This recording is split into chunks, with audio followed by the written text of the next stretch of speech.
नमस्कार दोस्तों, आप सभी का स्वागत है एक और वीडियो में विकी वीज़ा की। तो अब एक टाइम ऐसा आ चुका है कि मई में हम बैठे हैं आज, और सितंबर इनटेक की अगर बात करें, मैं यहाँ पे तीनों कंट्रीज़ की बात करूँगा, कनाडा, यूके एंड ऑस्ट्रेलिया कि अभी जो प्रोजेक्शन है that is for January 2023 in Canada, क्योंकि सितंबर इनटेक बहुत लिमिटेड कॉलेजेस एंड यूनिवर्सिटीज़ में ओपन है, और अगर ओपन है भी तो भी कोई इतने ज़्यादा चांसेस नहीं है कि आपका सितंबर इनटेक में ही वीज़ा आएगा। आपको कहीं ना कहीं अनफॉर्चुनेटली अपना इनटेक डेफर करना पड़ेगा। और अब करना क्या चाहिए हमें, कि हमारा एक्शन क्या होना चाहिए। देखिए, अगर आप कनाडा से रिफ्यूज़्ड हैं और आपका आइल्स वैलिड भी नहीं है, क्योंकि आइल्स जो है वो कई बार एक्सपायर हो जाता है अक्टूबर नवंबर में, तो जनवरी इनटेक हम नहीं ले सकते उस केस में, और आप चाहते हो कि आइल्स फिर से ना करो, और भी बहुत से रीज़न है कि कनाडा में आप फिर से अप्लाई नहीं करना चाहते हो, तो then you can consider UK उस केस में।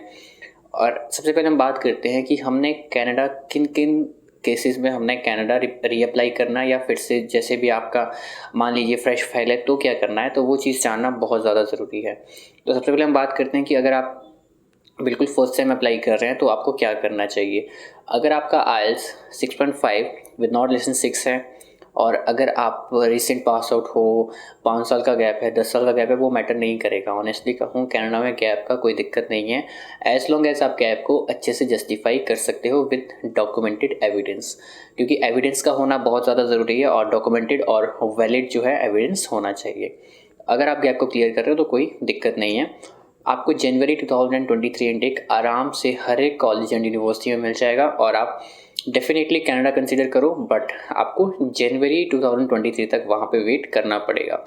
ये तो फर्स्ट केस है जहाँ पे आप फर्स्ट टाइम अप्लाई कर रहे हो, कोई इशू नहीं है। कंडीशन इज़ कि आपकी फ़ाइल STS में होनी चाहिए, आपको 1 साल की ट्यूशन फीस, GIC का डिपॉजिट ऑफ $10,000, और आपके आइल्स में 6 एंड एबव हर एक मॉड्यूल में होनी चाहिए।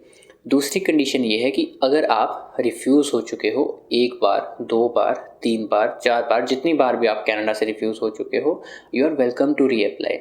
अपना कॉलेज बहुत आप सोच समझ कर चेंज कीजिए, क्योंकि कॉलेज से ट्यूशन फ़ीस आने में 2 से 3 महीने लग जाते हैं। जनरली क्या होता है ना, कि जब आप अपना किसी नए एजेंट को मिलते हैं, मान लीजिए आप किसी भी नए एजेंट के पास जाते हैं, वो कहेंगे आपका कॉलेज में दिक्कत है, आपका कोर्स में दिक्कत है।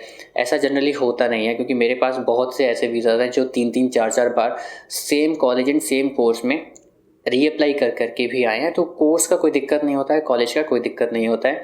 बस आपको अपने कोर्स के आउटलाइंस, आपके कोर्स कैसे आपकी प्रीवियस स्टडीज़ से जो है वो लिंक करता है, और आपके कैसे फ्यूचर प्रोजेक्शन में आपकी हेल्प करेगा, वो चीज़ जानना बहुत ज़्यादा ज़रूरी है।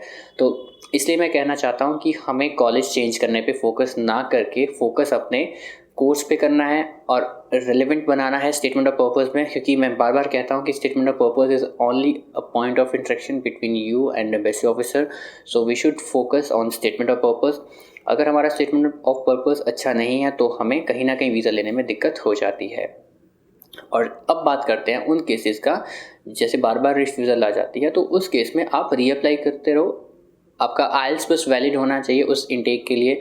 मान लीजिए आपका सितंबर इनटेक के लिए आजकल में रिफ्यूज़ल है in the month of May, कोई बात नहीं, बहुत टाइम है, रीफाइल करो। 2.5, 3 मंथ्स में जो है डेफिनेटली आपका रिज़ल्ट आएगा, और फॉर्चुनेटली आपका रिज़ल्ट जो है वो पॉजिटिव आएगा। और अब बात करते हैं उन केसेस का जो कनाडा के लिए एलिजिबल नहीं हो पा रहे हैं। अब अगर उनको लगता है कि आपकी जो रिफ्यूज़ल है नॉन STS फाइल होने की वजह से हुई है, मैं PT को यहाँ पे इंक्लूड नहीं कर रहा हूँ, टू बी ऑनेस्ट, जो PT है उसका सक्सेस रेट अभी ऑल्दो बहुत अच्छा जो है अभी देखने को मिल रहा है। कुछ एक केसेस जो है वो डेफिनेटली रिफ्यूज़ भी हो जाते हैं, बट इतना कोई दिक्कत नहीं है, बहुत जल्दी जल्दी डिसीजन जो है वो देखने को मिल रहे हैं। और अगर आपको लगता है कि आप अब कनाडा नहीं करना चाहते हो, आप गिव अप करना चाहते हो कनाडा से, आप जनवरी 2023 तक वेट नहीं करना चाहते हो, या आपका कॉलेज ऐसा है जो आपको डेफर नहीं दे रहा है, मई के बाद सीधा जनवरी दे रहा है, और आपका आइल्स इन बिटवीन एक्सपायर हो रहा है, कुछ भी ऐसी वजह है, तो आपको सेकेंड ऑप्शन जो है वो यूके का लेना चाहिए। यूके में हमारे पास लगभग हर एक कॉलेज एंड यूनिवर्सिटी में टाई अप्स हैं। तो ऐसी यूनिवर्सिटीज़ भी हैं जहाँ पे आपको इनिशियल डिपॉजिट सिर्फ 3000 GBP मीन्स लगभग 3-3.5 लाख रुपए ही आपको पे करना, और वही पे करके आप जो है ट्रैवल भी कर सकते हो। तो आप इस ऑप्शन को डेफिनेटली कंसीडर कीजिए। हम मानते हैं कि स्टूडेंट की प्रेफरेंस, फर्स्ट प्रेफरेंस कनाडा रहती है, बट उस कनाडा का क्या फ़ायदा जहाँ पे आपको मतलब जाना ही नहीं मिल रहा है। आप अपना टाइम जो है 2-2 3-3 साल लगा चुके हो। पहले क्यूबेक में जो है इशू अराइज़ हुए और अब आप यहाँ पे भी टाइम लगा रहे हो, तो उस केस में आपको वो कंसिडर करना चाहिए। और कुछ स्टूडेंट्स ऐसे होते हैं, उनकी प्रायोरिटी ही होती है कि हमने जाना ही यूके, तो वो सेपरेट चीज़ है। But as a secondary option अगर आप कनाडा के बाद लेते हो देन यूके।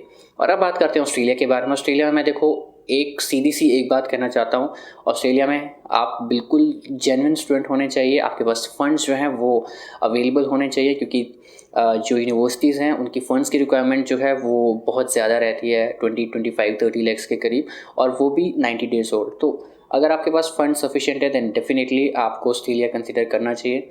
अदरवाइज़ यूके तो हमारे पास ऑप्शन है ही है।